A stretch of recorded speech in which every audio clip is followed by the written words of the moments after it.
Brace த Lord. இன்றைய மன்னா சங்கீதம் 34:1. கர்த்தரை நான் எக்காலத்திலும் ஸ்தோத்தரிப்பேன், அவர் துதி எப்பொழுதும் என் வாயில் இருக்கும். இந்த வசனத்தை பாருங்க. கர்த்தரை நான் எக்காலம்னா என்னன்னு தெரியும்ல?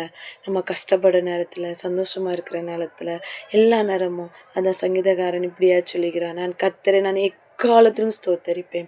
நம்மளுக்கு கஷ்டம் வந்தால் ஆண்டவரே எனக்கு இறங்கும் அப்படிம்போம், சந்தோஷம் வந்தால் அவரை மறந்துடுதோம். அப்படி இல்லை, நம்ம எந்த டைம்லையும் எப்பவும் நம்ம நினச்சினா அவரை ஸ்தோத்தரிக்கணும். நீங்கள் பாத்திரம் கழுவுதீங்களா, வீடு தூக்குதீங்களா, இல்லைன்னா நீங்கள் வேலைக்கு போகிறீங்களா, எந்த இடத்துல இருந்தாலும் ஸ்தோத்திரம் சொல்லுங்கள். அதான் அவர் சொல்ல எக்காலத்திலும், எந்த நேரத்திலும். அப்போ அவருடைய ஸ்துதி நம்மளது எப்பொழுதும் என் வாயில் இருக்கும். நம்ம துதிக்க துதிக்க துதிக்க துதிக்க அவருடைய கிருபை நம்மளுக்குள்ள பெருக பெருக பெருக பெருக ஆவியானவருடைய மகிமை நம்மளுக்குள்ள வெளிப்படும்.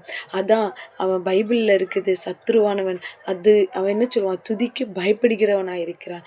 அதான் தாவீது சொல்லுகிறார், கர்த்தரை நான் எக்காலத்திலும் ஸ்தோத்திரிப்பேன். நீங்கள் உங்களுடைய கஷ்டத்தில் மட்டும் இல்லை, அவங்க சந்தோஷத்துலேயும் உங்களுடைய ஒவ்வொரு நேரத்தில் ஆண்டவரை துதிக்க ஆரம்பிங்க. அவருடைய துதி எப்பொழுது நம்மளுடைய வாயில் இருக்கட்டும். எது நடந்தாலும் ஆண்டவரே உமக்கு நன்றி, ஆண்டவரே உமக்கு நன்றி, ஸ்தோத்திரம். அது சொல்ல நம்ம படிக்க ஆரம்பிக்க போது ஆண்டவர் நம்மளுக்கு கற்றுக் கொடுக்குற நிறைய விஷயம் இருக்குதுங்க. அவரை நம்ம துதிக்க துதிக்க அவருடைய கிருபை பெருக பெருக பெருக பெருக வாழ்க்கையில் அதிகமான ஆசீர்வாதத்தை நம்மளுக்கு தருவார். அதான் கர்த்தரை நான் எக்காலத்திலும் ஸ்தோத்திரிப்பேன், அவர் ஸ்துதி எப்பொழுதுமே என் வாயில் இருக்கும்னுட்டு சங்கீதக்காரன் சொன்னது போல நீங்களும் நாங்களும் இன்னைக்கு இணைஞ்சி ஆண்டவருடைய பாதத்தில் நம்ம எப்பொழுதும் துதிக்கக்கூடிய வர எங்களுக்கு தாங்கப்பான்னு கேட்போமா? தலைகளை தாழ்த்தி ஜெபிப்போம்.